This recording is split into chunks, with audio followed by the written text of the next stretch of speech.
Baik, kita mulai. Assalamualaikum warahmatullahi wabarakatuh. Selamat malam semuanya.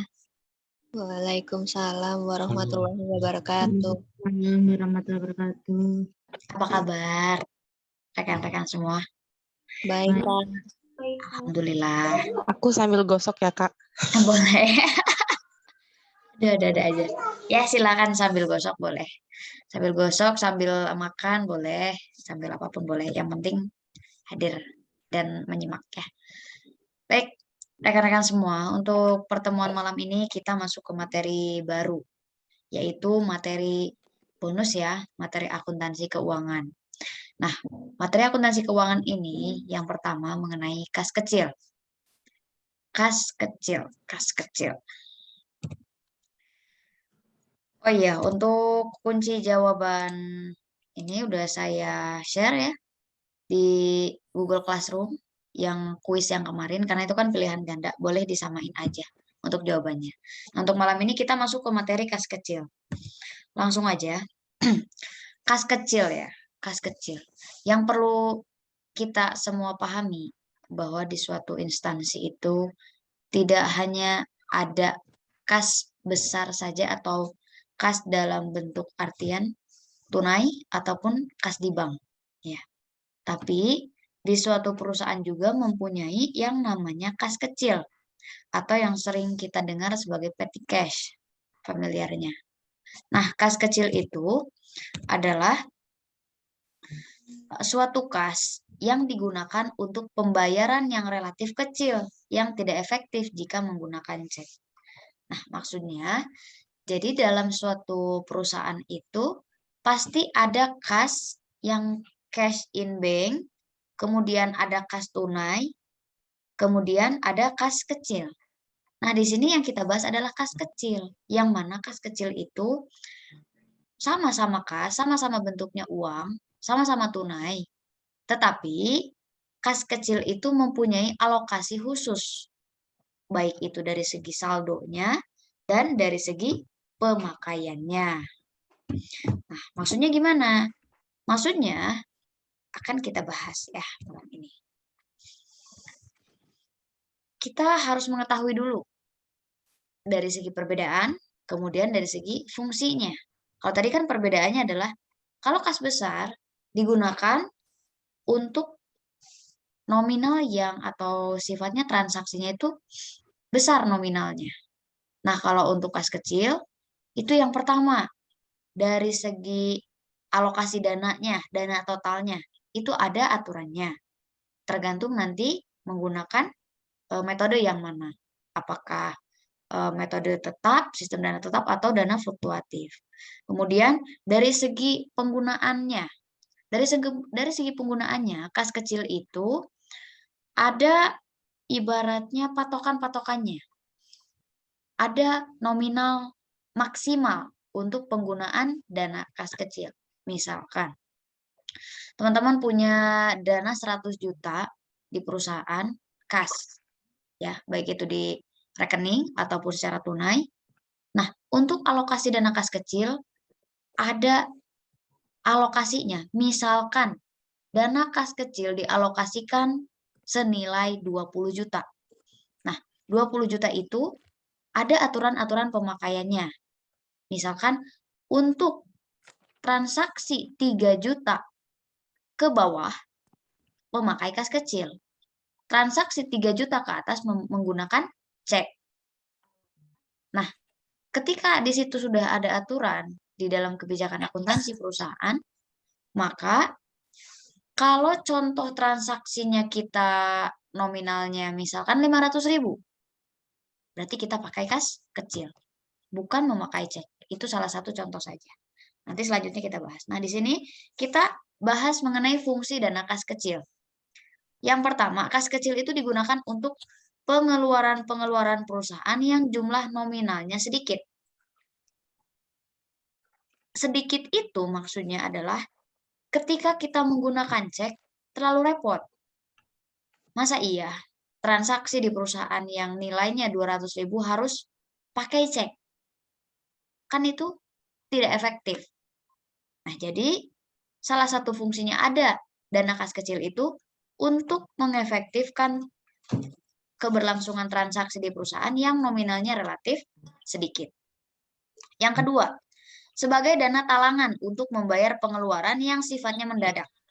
Bayangkan, kalau ada pengeluaran yang sifatnya mendadak, kemudian kita harus mencairkan dulu uang ke bank. Itu repot. Jadi, selain untuk nominal yang sedikit, kemudian dana kas kecil juga untuk dana talang. Nanti apakah diganti? Diganti. Sumbernya dari mana? Dari cash in bank atau dari dana yang bukan dana kas kecil. Dari total kas yang dimiliki. Seperti itu. Kemudian yang ketiga, sebagai dana langsung untuk jenis-jenis pembayaran yang tidak praktis apabila menggunakan cek. Bayangkan kita mau beli ATK harus pakai cek. Repot kan? Jadi itulah fungsi dari dana kas kecil.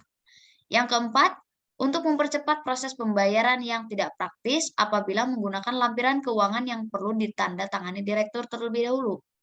Jadi, untuk mempercepat transaksi. Kalau kita mempunyai suatu transaksi dan transaksi tersebut harus ditandatangani dulu oleh pihak yang berwenang, baik itu direktur misalkan, atau bagian-bagian yang harus menandatangani di suatu lampiran tersebut, maka kalau berkasnya belum ditandatangani, karena transaksinya sifatnya harus dilakukan, maka dana kas kecil lah yang akan mengganti dulu uangnya sebelum lampiran tersebut ditandatangani oleh bagian yang harus menandatangani tersebut. Yang pertama memudahkan, kemudian efektivitas waktunya. Yang ketiga adalah dari segi ada total maksimalnya. Jadi dana kas kecil tidak bisa digunakan untuk nominal-nominal yang besar. Karena nominalnya pun alokasinya terbatas, kemudian nominal transaksi yang dianjurkannya juga itu ada nominal maksimalnya. Seperti itu. Kemudian, kalau di slideshow ada ininya ya. Nah, perlu teman-teman ketahui bahwa dana kas kecil itu ada dua metode pencatatannya. Atau ada dua sistem pencatatannya. Yang pertama, metode pencatatan dana kas kecil itu tergantung dari kebijakan akuntansi perusahaan yang telah ditetapkan, yaitu menggunakan metode dana tetap atau impress fund method maupun metode dana tidak tetap, fluctuation fund method. Di sini ada sistem dana tetap, ada fluktuatif. Artinya, dana tetap itu adalah secara analogi seperti ini. Ketika perusahaan mengalokasikan dana kas kecil senilai 50 juta pada awal periode akuntansi, kemudian ada penggunaan misalkan dialokasikannya itu misal 10 juta. Kemudian digunakannya itu 7 juta selama satu periode akuntansi. Maka nanti pada setiap akhir periode akuntansi, apabila menggunakan impress atau sistem dana tetap, itu harus diisi kembalinya itu adalah 7 juta sesuai dengan yang digunakan. Tapi apabila fluktuatif, nanti pada saat pengisiannya itu boleh tidak sama dengan yang dikeluarkan. Itu perbedaan yang paling signifikan. Nah, nanti dari segi jurnalnya apakah ada perbedaan? Ada tentunya. Kemudian, kita bahas dulu metode tetap atau sistem dana tetap. Di dalam metode ini, jumlah saldo rekening kas kecil selalu tetap. Jadi, pertama, saldonya itu selalu tetap, tidak akan berubah-ubah. Ketika belum ada kebijakan yang baru di dalam suatu perusahaan tersebut. Kalau misalkan dari sistem dana tetap kemudian berubah jadi fluktuatif, apakah boleh berubah nanti saldo kas kecilnya? Boleh. Tapi selama perusahaan menggunakan sistem dana tetap, itu harus sama saldo akhirnya nanti pada saat pengisian kembali. Kemudian, di sini ada keterangan sebesar cek yang diserahkan kepada kasir kas kecil untuk membentuk dana kas kecil. Nah, maksudnya tadi harus selalu sama saldonya itu, tidak boleh berbeda. kalau memakai sistem dana tetap. Pencatatan transaksi kas kecil dilakukan pada saat terjadinya pengisian kembali dengan konsekuensi pembayaran dianggap melalui kas besar. Maksudnya di sini, kalau di sistem dana tetap, pada saat mengeluarkan kas, kita tidak menjurnal. Tapi kita akan menjurnal dan mengakui transaksinya itu, atau menulis transaksinya itu, kita pengeluarannya apa aja, pada saat pengisian kembali. Lebih detailnya seperti ini. Nah, ini sekilas dulu ya. Untuk sistem dana tetap, pada saat mengeluarkan kas kecil, itu tidak dijurnal. Tapi di jurnalnya adalah pada saat pengisian kembali. Ini sekilas dulu untuk gambaran. Kemudian, saya bahas dulu untuk yang dimaksud dengan sistem dana tidak tetap. Dalam metode dana tidak tetap, pemakaian kas kecil oleh kasir kas kecil dicatat dalam bentuk jurnal formal, sehingga buku kas kecil dapat digunakan sebagai dasar pencatatan di dalam buku besar. Dana kas kecil tidak ditentukan dalam jumlah yang sama, sehingga jumlah pengganti dana kas kecil atau pengisian kembali tidak harus sama dengan jumlah yang telah dikeluarkan dalam metode tersebut. Nah, saya kasih lihat dulu untuk bentuk jurnalnya. Terlihat kan perbedaannya? Kalau sistem dana tetap, pada saat mengeluarkan kas, tidak di jurnal tanggal 3, 7, 10 ini. Kalau menggunakan sistem fluktuatif, karena berubah-ubah, jadi untuk pengeluarannya itu wajib di jurnal. Seperti ini penampakan jurnalnya.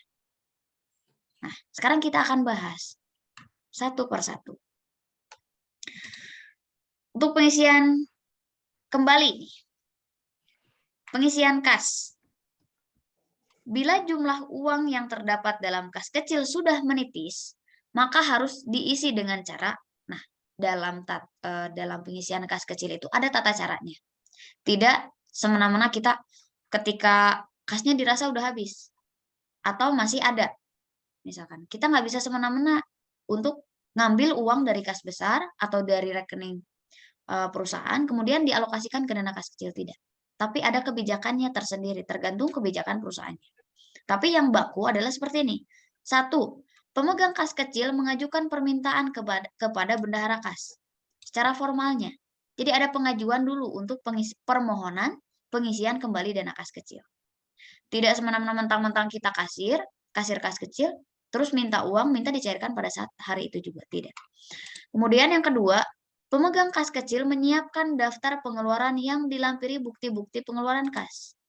Jadi ketika Salsabila misalkan sebagai pemegang dana kas kecil, kemudian ingin mengisi kas kecil kepada bendahara umum, maka itu lampiran buktinya, lampiran bukti-bukti pengeluaran kasnya, kemudian dari segi berkas-berkas yang harus atau formulir yang harus diisinya itu harus ada. Bukti transaksi, kemudian formulir permohonan. Yang ketiga, apabila sudah sesuai dengan ketentuan, maka bendahara kas akan memberi tanda persetujuan pada formulir permintaan dan memberikan dana sebesar jumlah kas kecil yang dikeluarkan. Itu apabila sistem dana tetap. Kalau misalkan fluktuatif, nanti pada saat pengisian kembali itu, misalkan total kas kecil 10 juta di awal. Ada penggunaan 7 juta tadi itu. Apabila kita menggunakan sistem dana tetap, maka pada saat pengisian kembali wajib diisi 7 juta lagi, sesuai dengan yang dikeluarkan.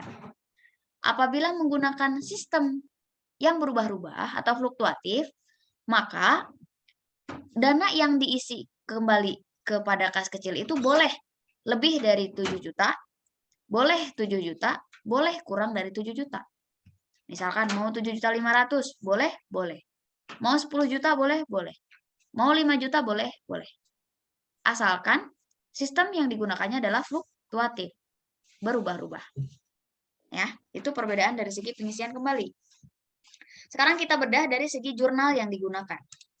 Di sini ada contoh transaksi. Yang pertama, berikut transaksi yang terjadi di bulan Mei 2020 sehubungan dengan pembentukan dan penggunaan dana kas kecil. Jadi transaksi dari tanggal 1 sampai ke 15 Mei ini adalah transaksi yang berhubungan dengan petty cash. Bukan transaksi yang berhubungan dengan kas besar, bukan. Bukan menggunakan cek, tapi menggunakan voucher kas kecil. Tanggal 1 Mei, dibentuk dana kas kecil sebesar 2.500.000. Artinya, pada tanggal 1 Mei ini, ada alokasi dana kas kecil dari kas besar, senilai 2.500.000. Maka jurnalnya adalah seperti ini. Ada kas kecil, bertambah di sebelah debit, kas, hanya kas saja, berkurang di sebelah kredit. Jadi bukan berarti kasnya hilang ya, tidak. Tapi ada ibaratnya tuh alokasi. Alokasi itu berarti ada batasan antara kas kecil dengan kas besar.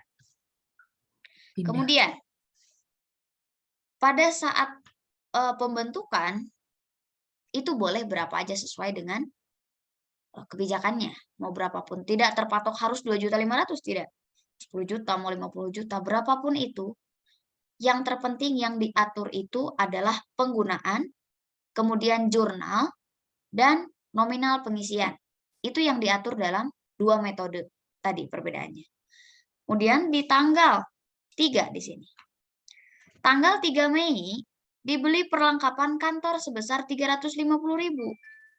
Berarti ketika ada pembelian perlengkapan, ya. Kemudian ketika pembelian ini artinya adalah adanya pengeluaran kas kecil senilai 350.000. Ya. Berarti ketika ada pengeluaran harus ada jurnalnya kalau misalkan di kas biasa ya, di jurnal umum. Tapi ketika kita berbicara mengenai kas kecil dan metodenya itu adalah sistem dana tetap, maka transaksi pengeluaran ini tidak di jurnal. Jadi nggak perlu di jurnal pada saat mengeluarkan uang pas tanggal 3. Berarti tanggal 3 itu adalah mengeluarkan kas kecil menggunakan sistem dana tetap, tidak di jurnal. Kemudian tanggal 7. Tanggal 7 ini dibayar biaya keamanan sebesar 150.000. Maka ketika ada pembayaran biaya keamanan ini sama mengeluarkan kas senilai 150.000. Ini juga sama karena konteksnya adalah pengeluarannya kas kecil, kemudian sistemnya dana tetap, jadi tidak di jurnal untuk tanggal 7 Mei. Selanjutnya, tanggal 10. Tanggal 10 ini dibayar biaya air sebesar 150.000. Ini pengeluaran atau penerimaan kas kecil? Pengeluaran. Pengeluaran, betul. Jadi ketika ada pengeluaran, menggunakan sistem dana tetap di jurnal atau tidak? Tidak. Oke, Di jurnal. mantap. Tidak di jurnal. Tidak di jurnal atau di jurnal? Tidak di jurnal. Tidak di jurnal Tidak di dulu jurnal. sampai Tidak di jurnal. diisi kembali. Oke, sip. Kita lanjut. Sebentar. 1-2 detik.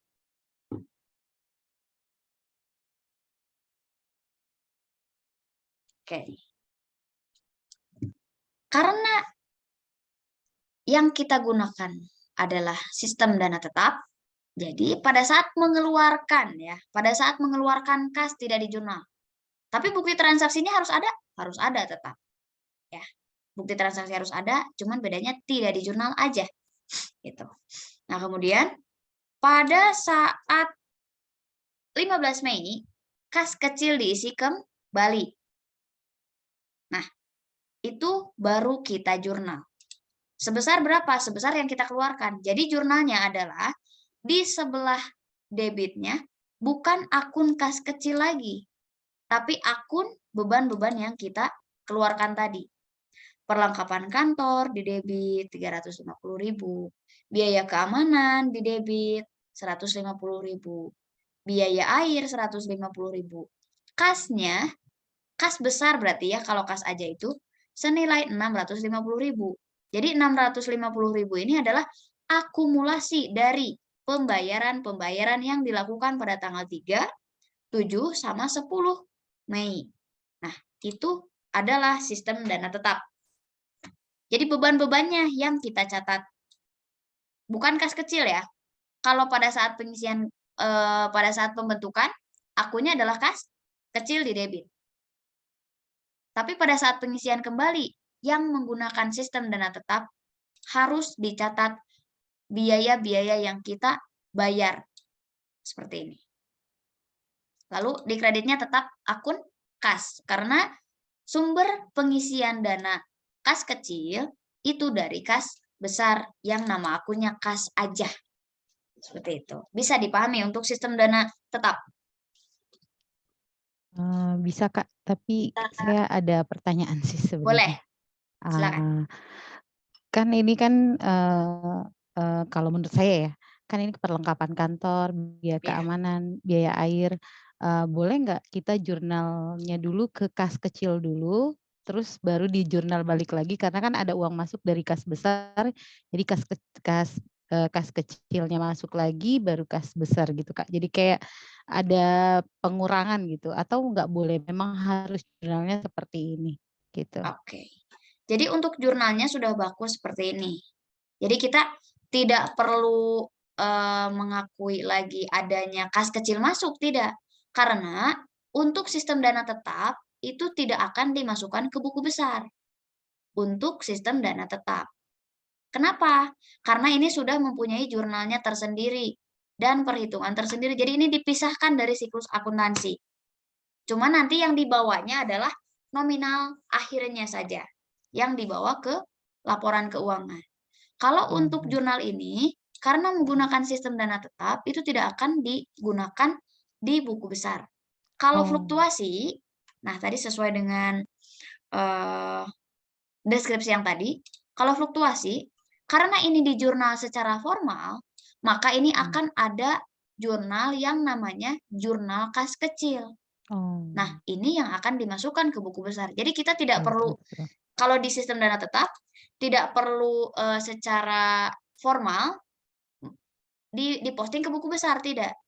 Tapi ini mempunyai catatan tersendiri sehingga ketika ada pengakuan pengisian kembali, cukup di jurnal pengeluaran-pengeluarannya saja di debitnya, kemudian di kreditnya kas. Seperti itu. Iya. Karena nilainya tetap ya Kak ya, terus Iya, betul. sebesar Nilainya itu tetap. tidak ada perubahan ya. Betul. Baik. Terima kasih Kak. Sama-sama, Ibu. Ada lagi yang lain? Mau Sebelum tanya kita Kak, bahas. Boleh. tapi izin off cam ya karena Boleh. jaringan. Ya.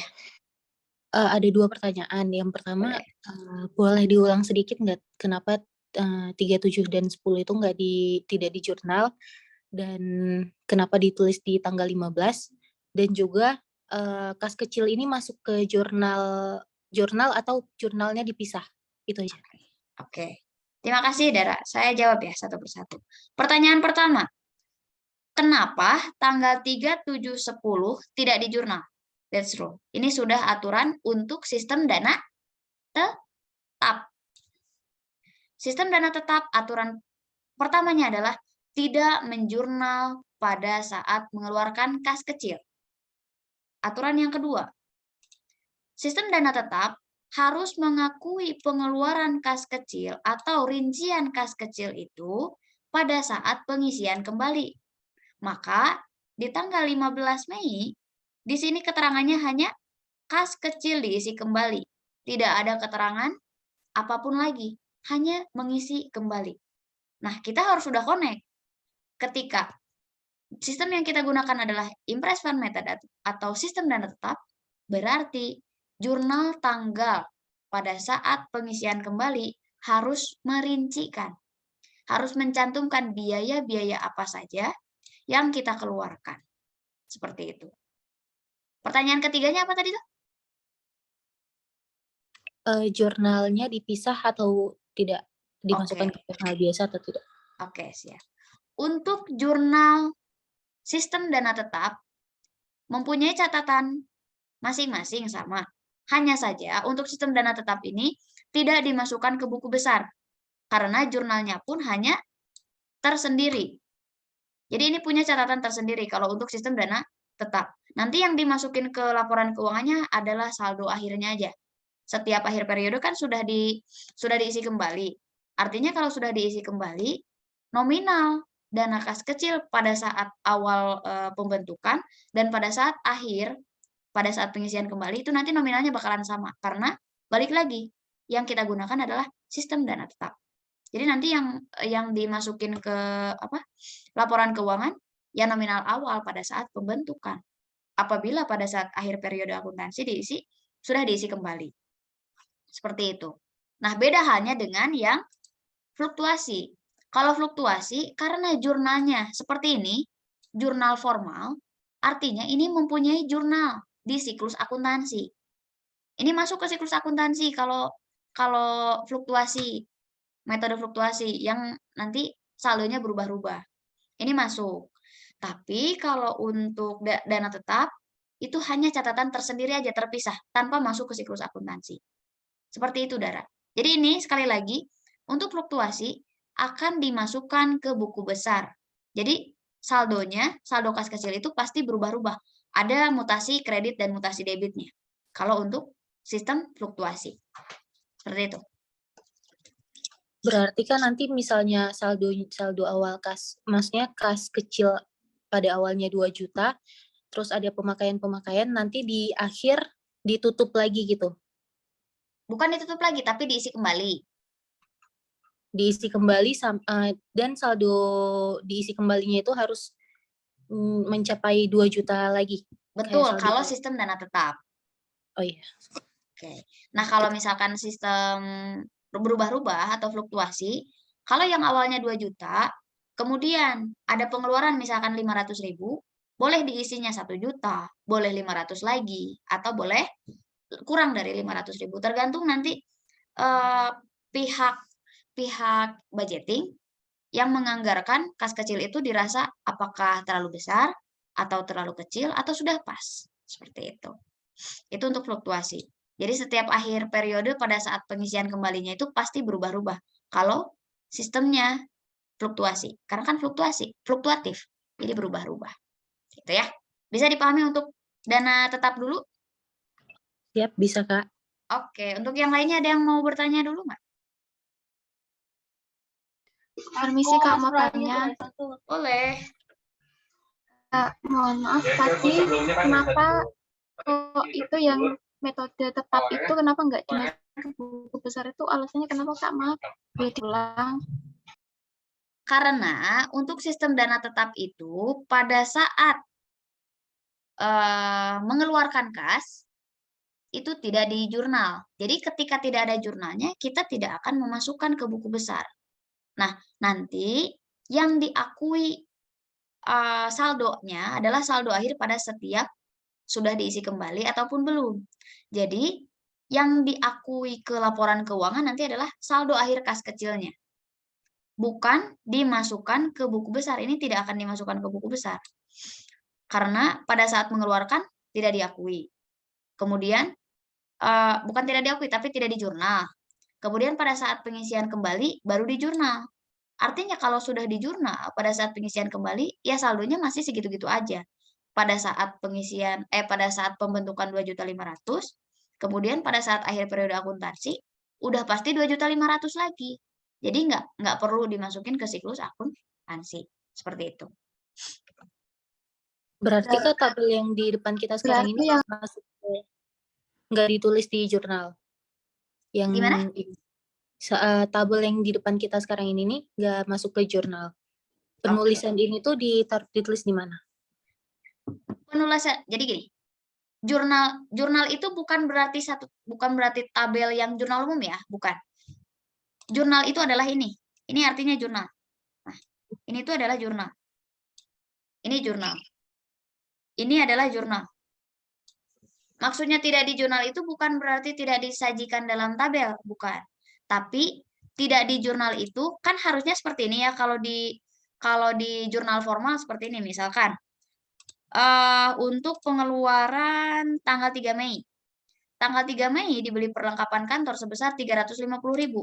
Harusnya kan biasanya kita akan menjurnal seperti ini. Perlengkapan di debit. Ya.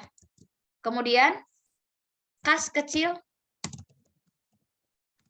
di kredit. Ini adalah jurnal formal. Nah, maksudnya itu seperti ini. Apabila menggunakan sistem dana tetap, tidak di jurnal itu tidak adanya jurnal seperti ini. Tapi nanti untuk adanya pembelian perlengkapan itu akan diakui setiap akhir periode kas kecil atau pada saat pengisian kembali kas kecil. Seperti itu maksudnya tidak di jurnal itu. Bukan berarti tidak ada tabelnya. Gitu. Siapa tadi yang bertanya? Iya, Kak. Oke. Bisa ya? Insya Allah. Oke, mantap. Nanti kita bahas untuk metode yang kedua. Ada lagi yang mau ditanyain di sistem dana tetap? Kak, di tabel sebelah tadi yang fluktuasi itu tanggalnya kenapa ada 2 ya? Yang di sebelah. Ini beda soal. Ini tuh, ini nih. Bukan ada 2, tapi kurang besar. Nah, Oh. oke. Ada lagi?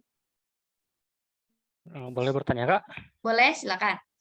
Yang tadi di jurnal dana tetap itu, apakah tanggal 3 sampai tanggal 10 itu bisa di-skip, jadi tidak ditulis? Iya, boleh di-skip. Boleh. Jadi hanya ini tanggal 1 dan tinggal tanggal 15? boleh. Oh, Karena iya. ini kita sedang menjelaskan, jadi tetap dicatat, cuman keterangannya tidak di jurnal. Iya. Ada Udah lagi? aja, Kak. Makasih.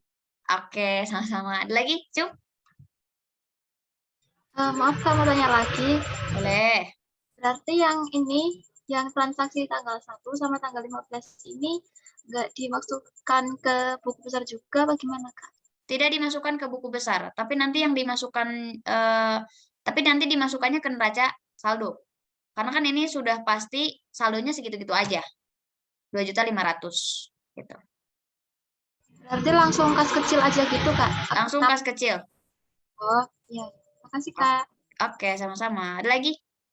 Kak mau nanya, Boleh. ini kan metode dana tetap ya. Di sini kan ada dana tetap, aku lihat di metode ini jumlah saldo rekening kas kecil selalu tetap. Itu artinya dalam setiap bulan selalu segitu nominalnya. Selalu segitu. Tapi bukan berarti harus 2.500.000 ya, bukan. Tapi artinya itu saldo kas kecil ketika menggunakan sistem dana tetap akan selalu sama pada saat pengisian kembalinya itu saldo akhirnya pada saat pembentukan. Misalkan pada saat pembentukan 10 juta. Berarti nanti pada saat pengisian kembali totalnya harus 10 juta lagi meskipun udah dipakai. Bukan berarti harus 2.500.000, bukan. Gitu maksudnya. Baik, Kak. Makasih. Oke, sama-sama. Ada lagi? Kak mau nanya, Kak. Boleh, silakan. Halo Jihan. Tumben nggak pakai filter? Nggak bisa ya dia cuma. Iya, Kak. Silakan. Itu kan dia kas tetap, Kak. Misalkan dia di akhir bulan saldonya masih ada sisa. Nah, nanti pengisian ulangnya biasanya 2 juta itu tetap 2 juta atau 1.500.000 ditambahin sama sisa yang akhir bulan itu. Maksudnya gimana? Misalkan di akhir bulan kan dia misalkan masih ada sisa saldo kasnya Berapa? 500.000. 500. Nah, biasanya kan dia 2 juta setiap pengisian. Nah, Iya. itu karena dia masih ada sisa, kita tetap ngasih 2 juta atau dikurangin jadi 1.500.000. Harus tetap 2 juta. Jadi untuk sistem dana tetap harus ketika gini, saldo 2.500.000 nih. Ya. Kemudian tadi sisanya gope 500.000. Ya. Berarti yang kepake 2 juta. Ya. Nah, jadi kalau sistem dana tetap pada saat pengisian kembali itu harus sesuai dengan yang dipakai. Kan dipakainya 2 juta. Berarti pada saat diisi kembali harus 2 juta lagi. 2 juta lagi itu yang ditambahnya. Jadi nanti totalnya 500 sisa tambah 2 juta jadi 2,5 juta lagi gitu. Gitu, Jihan. Oke, Kak. Lagi sakit. Istirahat atuh padahal apa? Ada lagi, Cung? Sambil tiduran aja nggak apa-apa. Ada lagi, Cung? Kamu tanya lagi. Boleh. Pemakaian kas kecil itu mungkin nggak dia melebihi kas kecil itu sendiri. Misalnya kayak kas kecil ini sekarang 2.500.000 tapi pemakaiannya 3 juta. Jadi kayak ditombok ke pengisian kas kecil selanjutnya gitu. Mungkin Atau aja enggak? bisa, mungkin aja Oh. bisa. Kalau misalkan transaksi ada transaksi yang memang di luar dugaan. Kemudian nanti apakah boleh atau tidaknya tergantung nanti kebijakan perusahaannya. Apakah mau diisi dulu atau mau ditalangin dulu gitu. Boleh, bisa aja terjadi kemungkinan seperti itu. Sudah terjawab? Ada persyaratan nggak untuk dia bisa dimasukin ke kas kecil atau kas biasa di jurnal umum gitu? Nah, kalau untuk persyaratan dana talangnya maksudnya atau gimana? Untuk dimasukin, kita ambilnya di kas kecil aja gitu, bukan di kas yang dalam jurnal umum gitu. Oke. Kalau kita berbicara kas kecil, artinya di situ ada maksimal transaksi. Ada kebijakan akuntansinya. Misalkan, pembentukan dana kas kecil totalnya 10 juta. Total dana kas kecil ya. Kemudian, transaksi 3 juta ke bawah, berarti artinya 1.500.000, 2.900.000 itu harus pakai kas kecil. Misalkan, transaksi 3 juta ke atas menggunakan cek. Nah, itu kebijakan akuntansi. Artinya, kalau misalkan kita punya transaksi 3.300.000, harus pakai kas kecil atau pakai cek? Kalau ada kebijakan seperti itu. Cek. Nah, jadi kita bisa memilah transaksi mana yang pakai kas kecil, transaksi mana yang pakai kas besar, tergantung dari kebijakan akuntansinya. Gitu. Kebijakan akuntansi itu aturan perusahaan untuk akuntansinya, gitu maksudnya teh. Bisa? Iya. Oke. Sip. Untuk dana kas kecil yang sistem dana tetap, ada lagi yang mau ditanyakan atau kita lanjut ke dana fluktuatif? Bentar Kak, saya izin bertanya Kak. Boleh, boleh. Itu kan tadi kan Kak Rizka bilang nih kalau seumpamanya kas kecil itu kan nggak ada penjurnalan. Nah, itu nanti semua total dana metode tetapnya itu nanti kan maksudnya di neraca saldo. Iya kan Kak? Nah, itu nanti kalau berarti dia itu di debitnya kas kecil terus di kreditnya apa Kak? Jadi gini, maksudnya bukan tidak ada penjurnalan, tapi untuk saldonya nanti itu di neraca saldo itu tidak akan ada perubahan. Artinya setiap akhir periode pasti sesuai dengan dana pada saat pembentukan. Nah, kalau untuk bukan berarti tidak di jurnal tidak ada pencatatan, bukan ya. Maksudnya gini loh. Untuk tabelnya, untuk catatannya tetap ada. Ya, harus di blow up dulu nih. Harus digarisbawahi dulu bahwa sistem dana tetap maksudnya tidak di jurnal itu bukan berarti tidak ada catatannya. Tabelnya tetap ada. Jurnal pada saat pengisian kembali ada, jurnal pada saat pembentukan ada. Cuman yang tidak ada itu adalah proses dimasukkannya ke buku besar. Jadi ketika kas kecil bertambah, kemudian kas besar berkurang, ini nggak dimasukin ke buku besar. Tapi catatan ini tetap ada. Gitu. Tapi secara terpisah. Seperti itu maksudnya. Udah nangkep nggak? Tapi yang itu, yang di neraca saldo berarti maksudnya gimana, Kak? Itu bakalan ada sesuai pada saat gini, ada saldo-saldo awal. Gitu. Pasti ada saldo-saldo awalnya di neraca saldo. Seperti itu, Dek.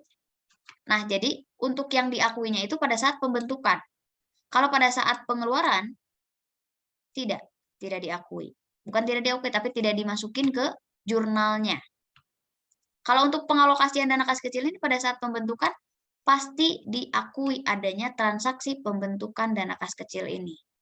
Seperti itu. Jadi, ketika adanya pembentukan, pasti ada akun kas kecil yang bertambah dan kas besar yang berkurang. Maka ini aja yang pasti ada di neraca saldo itu pada saat pembentukan dana aja. Seperti itu untuk sistem dana tetap. Oh iya, paham Kak. Terima kasih. Siap. Ada lagi? Sip. Kalau dirasa sudah cukup, kita masuk ke sistem fluktuatif. Untuk fluktuatif, di sini itu kita ada transaksi baru nih. Jadi nggak pakai transaksi yang ini ya, tapi ada transaksi yang baru. Transaksi yang terjadi pada bulan April 2021 sehubungan dengan pembentukan, penggunaan dana kas kecil, dan pengisian kembali adalah sebagai berikut. Periodenya periode April ya, 2021. Kemudian, pada tanggal 1 April dibentuk dana kas kecil sebesar 2 juta. Maka jurnalnya adalah kas kecil kas. Sama ya, pada saat pembentukan dengan sistem dana tetap, jurnalnya sama. Kemudian, di tanggal 5 April dibeli perlengkapan kantor dan materai sebesar 350.000. Di situ ada pengeluaran 350.000. Perlengkapan kantor di debit, kas kecil di kredit. Ini baru di jurnal pada saat mengeluarkan kas. Kalau di sistem dana tetap, pada saat mengeluarkan kas tadi tidak di jurnal. Artinya tidak ada jurnal, bentuk jurnal kayak gini. Nah, perlengkapan kantor bertambah, kas kecil berkurang. Tidak seperti itu. Kemudian di tanggal 12. Tanggal 12 dibayar biaya iklan mini sebesar 250.000. Jurnalnya biaya iklan, di kreditnya kas kecil. Jadi yang berkurang di sini adalah kas kecil, bukan kas lagi. Kalau kas itu dalam sistem dalam pengisian dana dalam pembentukan maksudnya, dalam pembentukan ataupun dalam pengisian kembali, kas besar pasti berkurang karena ada alokasi. Tapi pada saat penggunaan kas kecil yang berkurang wajib nominal kas kecil atau wajib akun kas kecil. Tanggal 15 dibayar biaya kebersihan 250.000. Berarti di sini ada pengeluaran lagi nih. Ada pengeluaran di tanggal 15, maka harus di jurnal. Seperti ini. Kalau di tanggal 21, ditarik cek untuk pengisian kembali dana kas kecil. Ada nominal 2.850.000. Kita totalkan. Kita kas kecil di awal adalah 2 juta. Kemudian kita menggunakannya 350.000 tambah 250 berapa? Ini totalkan jadi berapa? 600. 600, betul. 600 ditambah 250 berapa? 850. 850. Nah, dari nominal 2 juta, nominal awal 2 juta, kemudian yang dipakai cuman 850.000. Kemudian pada saat pengisian kembali, kita mengisi kas kecilnya jadi 2.850.000. Artinya, pada saat pembentukan 2 juta dan pada saat pengisian kembali, ada transaksi penambahan kas kecil 2.850.000. Artinya di sini tidak sama nanti saldo akhir kas kecilnya. Dari awalnya 2 juta, kemudian pada saat adanya pengeluaran, diisinya 2.850.000. Artinya di sini ada penambahan senilai 2.850.000 ditambah 2 juta. Jadi total kas kecilnya nanti di saldo akhirnya bakalan bertambah senilai 2.850.000. 2 juta dikurangi 850.000 berapa? 2.150.000. 2.150.000 ditambah 2.850.000 jadi berapa? 2 juta dikurangi 850 adalah 1.150.000. Nah, 1.150.000 ditambah 2.850 jadi totalnya berapa? 4 juta. 4 juta. Nah, berarti saldo akhir kas kecil nantinya pada saat pembentukan 2 juta, kemudian dikeluarinya cuma 850.000, tapi pas ngisi 2.850.000. Jadi nanti saldo akhirnya jadi 4 juta. Artinya di situ ada perubahan kan?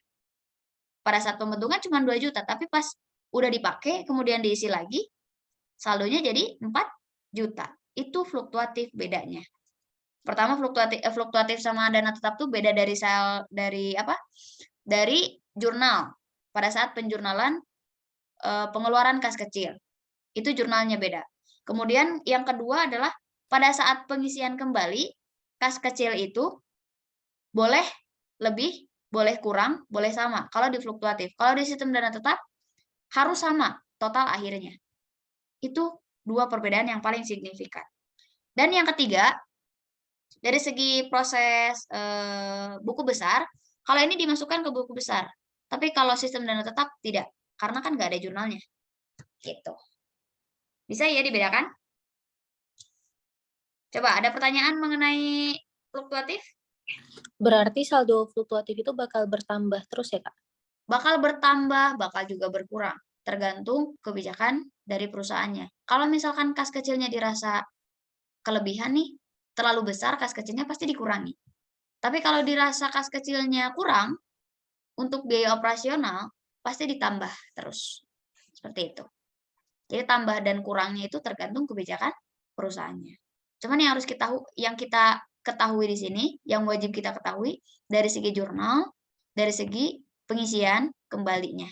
Seperti itu. Aturan bakunya yang harus kita ketahui. Oke, ada lagi? Cung? Ada yang ditanyakan lagi tidak? Kak, berarti yang dari transaksi tanggal 1 sampai tanggal 21 itu semuanya dimasukkan ke buku besar semua? Iya. Kalau untuk yang ini, dimasukin ke buku besar. Ada jurnal kas kecil, nanti JKK namanya. Kalau jurnal umum kan JU. Kalau untuk kas kecil, ada jurnal kas kecil. Atau petty cash journal, bahasa Inggrisnya. Ada lagi?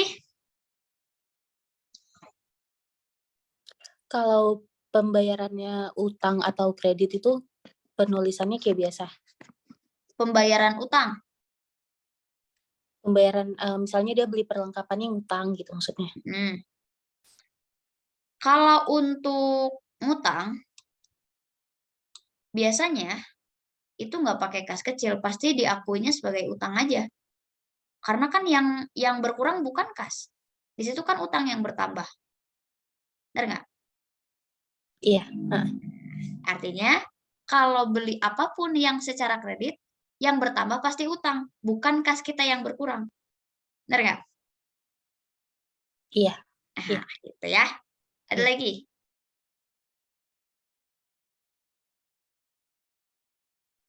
Kak, boleh minta tolong jelasin yang masalah utang tadi?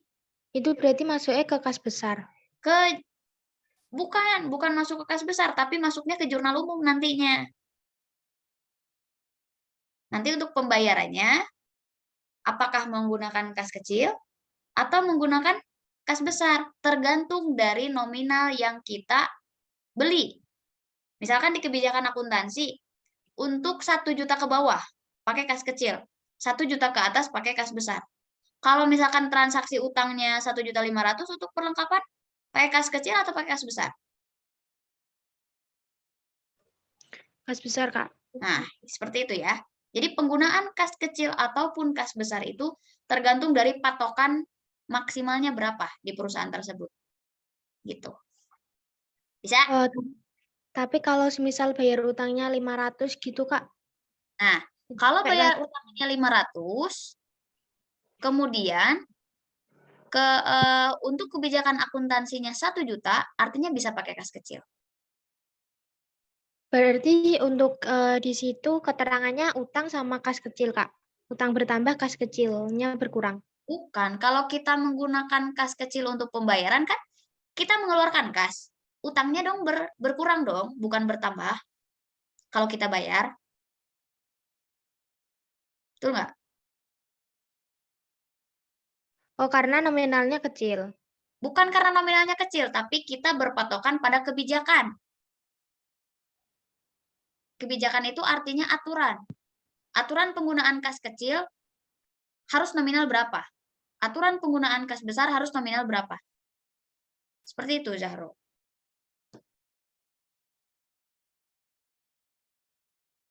Masih belum paham? Masih belum, Kak. Oke, gini ceritanya. Zahra itu tadi bertanya, sama berkaitan dengan utang ya. Saya kasih contoh transaksi. Transaksi pembeli, dari kebijakan dulu deh. Kebijakan penggunaan kas kecil maksimal 1 juta. Kalau 1 juta ke atas, pakai kas besar. Itu kebijakan pertama. Contoh, ya, bukan semua perusahaan 1 juta ke bawah, 1 juta ke atas, bukan. Ini hanya contoh saja. Berarti, ketika pembelian perlengkapan secara kredit 500.000, kredit. Berarti jurnal yang pertama yang harus kita akui adalah perlengkapan bertambah di jurnal umum, utang bertambah di jurnal umum. Perlengkapan di debit, kemudian utangnya di kredit. Itu jurnal yang pertama. Pada saat melakukan transaksi secara kredit senilai 500.000. Ya. Nah, sekarang saya korelasikan dengan memakai kas kecil kah atau memakai kas besar? Memakai cek. Transaksinya 500.000. Kemudian kebijakan akuntansi penggunaan kas kecil itu maksimal 1 juta. Artinya, kalau 500.000, masuknya adalah kas kecil.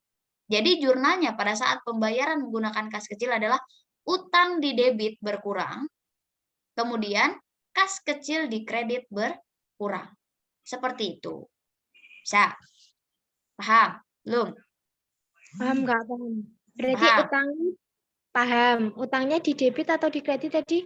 Utangnya di debit karena utang itu bertambah di sebelah kredit, berkurang di sebelah debit. Oh iya, paham. Oke. Nah, itulah untuk Mau nanya, Kak.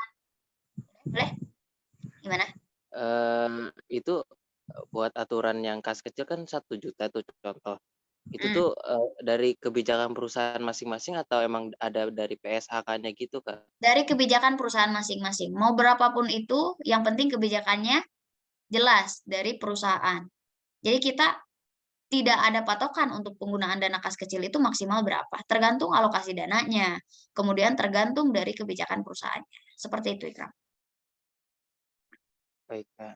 Oke, ada lagi? Kamu nanya, berarti Boleh. tadi yang utang itu nggak ditulis di jurnal ini ya, tapi di jurnal umum. Di jurnal umumnya dulu. Di jurnal umum dulu. Kalau Karena udah kan belum dibayar, ada pengeluaran kas kecil. kalau udah dibayarkan baru di kas kecil ini kan? Betul. Oke. Syaratnya apa? Syaratnya harus masih ada di batas maksimal penggunaan dana kas kecil. Kalau misalkan transaksi perlengkapan, meskipun pembelian perlengkapan, kalau transaksinya 1.500.000, sedangkan kebijakannya 1 juta maksimal, artinya itu harus pakai kas besar nanti pembayarannya. Seperti itu. Maaf, Oke? mau tanya. Boleh? Iya, Ya, yang tadi Zahra tanya itu pembayaran utang ya? Iya, pembayaran utang. Tapi atas pembelian perlengkapan, kemudian nominalnya 500.000 dan kebijakan akuntansi penggunaan kas kecilnya 1 juta. Berarti pembayaran utang yang di bawah 500.000 gitu, yang masih masuk kriteria pemakaian kas kecil. Betul.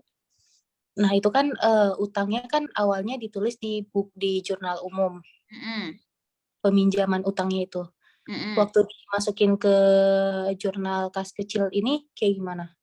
Apa langsung dikurangin gitu? Langsung dikurangin ini aja, utang. Jadi langsung dimasukin jurnal utangnya di debit, di kreditnya kas kecil di jurnal kas kecil. Oh, dua-dua berarti ya? Enggak dua-dua.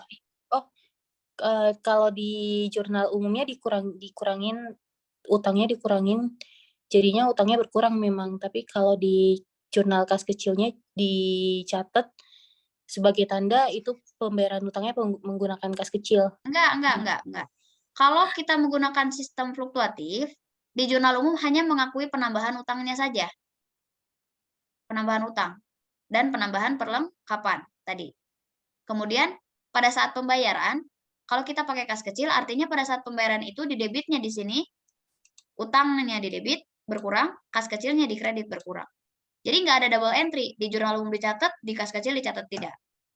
Di jurnal umum itu hanya mencatat penambahan utang dan penambahan perlengkapan atau biaya yang kita lakukan secara kredit.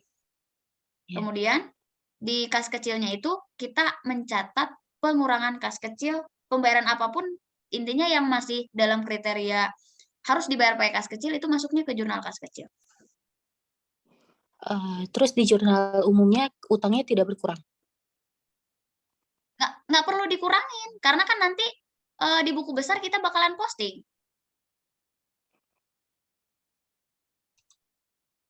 Jadi, saldo utang yang ada di jurnal umum di kredit itu tidak akan ada pengaruhnya mau dikurangi di apa? Mau disimpannya di jurnal umum atau di jurnal kas kecil. Karena mau di jurnal umum atau di jurnal kas kecil pun nanti kita akan posting buku besar. Yang mana posting buku besar itu ketika kita ketika kita menyusun utang, kan ada nominal utang tuh di kredit. Misalkan tadi 500.000 di kredit ya untuk pembelian perlengkapan. Dan pada saat kita posting buku besar yang ada nominal utang di jurnal kas kecil, di sini debit itu pasti diposting ke buku besar. Jadi dengan otomatis nanti saldonya bakalan berkurang. Gitu. Seperti itu. Ya. Kebayang? Kebayang? Insya Allah. Oke. Ada lagi? Boleh nanya? Boleh. Sorry, off cam, Mbak. Boleh. Setahu saya, tadi yang pertama ada hutang. Kalau menurut saya dia kalau kas kecil itu dia khusus untuk pembayaran yang sifatnya urgent. Jadi kita nggak ada ngakuin hutang dulu. Nah, mungkin kalau ada hutang itu kita pembayarannya pakai kas besar aja mungkin kan. Iya. Itu yang pertama. Yang kedua itu tadi saya dengar kalau kas kecil itu ada yang bisa minus gitu ya kan. Ada yang bisa minus? Yang pemakaiannya lebih dari nilai kasnya itu. Iya. Tapi dia saldonya minus kalau saya baca dari itu kan. Seharusnya kan kalau untuk kas itu normalnya dia nggak boleh minus kan. Iya. Mungkin bisa dijelaskan kalau yang cashnya minus itu seperti apa. Karena setahu saya dia kalau di laporan keuangan, kalau di kas itu kalau minus itu kita ada yang janggal gitu. Bukan kasnya yang minus tadi itu, katanya ketika ada alokasi dana kas kecil 2 juta misalkan. Kemudian ada pemakaian yang urgent lebih dari 2 juta. Apakah itu boleh menggunakan kas besar atau tidak? Nah, itu tergantung kebijakannya perusahaan itu sendiri tadi itu. Apakah pada saat itu juga mau diisi kas kecil pengakuannya atau mau ditalangin dulu dari kas besar, seperti itu Pak maksudnya. Oh. Tadi pertanyaan dari siapa ya? Lupa lagi. Oh, maksudnya di kas besar dulu ya? Iya, itu dana talang maksudnya seperti itu. Apabila kas kecilnya dirasa pada saat itu sudah menipis dan ada transaksi yang urgent lebih daripada melebihi saldo akhir daripada dana kas kecil ini. Seperti itu. Oke. Ada lagi? Boleh, Kak? Boleh. Jadi apakah dana fluktuasi ini dimasukin ke buku besar? Dimasukin ke buku besar. Beda dari dana tetap yang tadi ya? Iya. Terima kasih. Ada lagi? Siap sama-sama. Ada lagi, Cung? Mau tugas enggak? Mau latihan enggak maksud saya? Untuk sistem dana tetap sama fluktuasi. Oke. Boleh. Siap. Kalau kayak gitu, nggak ada lagi yang mau ditanyakan untuk metode ini? Saya mau nanya, Kak. Boleh. Kan tadi kan Kak mengenai utang. Kan pertama di jurnal dulu, di jurnal umum, perlengkapan dan utang. Kemudian kalau dia pembayaran utangnya menggunakan kas kecil, pas dia di jurnal kas kecil kan utang di debit, kas kecil di kredit. Nah, pada saat masukkan ke buku besar kan pertama kita masukkannya utang pada saat di jurnal umum. Yang kedua ada utang di kas kecil. Berarti kan utang yang di jurnal umum kan pertama kali di kredit 500.000. Kemudian yang di kas kecil utangnya 500.000 di Berkurang. di debit ya Kak. Mm-mm. Di debit berarti kan kredit debit dikurang, hasilnya berarti 0 di kredit Kak. Mau untuk nominal 0 itu boleh diakui boleh enggak. Berarti kalau 0 itu artinya nggak ada saldo gitu. Misalnya nanti ada lagi yang Kalau ada lagi itu pasti dikredit lagi, tergantung dari misalkan saldo awal utangnya seperti apa. Itu tadi hanya contoh transaksi aja. Ketika ada mutasi debit dan kredit, itu harus disimpan sesuai dengan mutasinya. Dan kemudian kan kalau saldo normal utang itu dikredit. Nah, jadi ketika ada mutasi debit itu pasti dikurang. Itu. Kita tidak mengetahui saldo awal utangnya berapa. Itu hanya analogi saja ketika ada transaksi. Seperti itu, Fitria. Baik, Kak. Terima kasih. Oke. Sudah bisa dipahami semuanya untuk sistem dana tetap sama fluktuatif? Ya, Kak. Coba, saya mau suaranya semuanya. Kalau bisa, bisa. Kalau enggak, Cung yang tidak bisa. Bisa, Kak. Bisa, Kak. Allah bisa, Kak. Oke. Insya Allah bisa, Kak. Sip. Tadi mau nanya, Kak. Allah bisa Kak. Oke, kalau bisa berarti siapa lagi? Ada yang mau tanya tadi? Ariel. Enggak, Kak. Saya emang dari tadi emang mau nanya, Kak. Apa? Cuma pertanyaannya udah ditanyain semuanya, jadinya nggak ditanya, gitu, Kak. Jadi nggak ada lagi pertanyaan gitu, karena udah ditanyain semua. Oke, berarti kalau sudah tidak ada pertanyaan lagi, artinya minimal bisa memahami dan nanti kita buktikan dari segi latihan ya. Mudah-mudahan bisa, transaksinya nggak akan banyak-banyak, yang terpenting adalah paham konsep dari sistem dana fluktuatif sama sistem dana tetap. Seperti itu. Berarti untuk pertemuan malam ini, saya cukupkan sekian. Terima kasih atas kehadirannya. Kemudian nanti kalau misalkan ada dirasa yang belum paham, kemudian malu bertanya di sini, boleh via WhatsApp. Ya, itu aja paling untuk pertemuan malam ini. Saya pamit. Selamat malam, selamat beristirahat. Wassalamualaikum warahmatullahi wabarakatuh. Sampai jumpa di pertemuan selanjutnya. Warahmatullahi wabarakatuh. Terima kasih. Sama-sama. Baik, Ya, Kak. sama-sama. Siap, sama-sama. Saya end meet ya. Oke.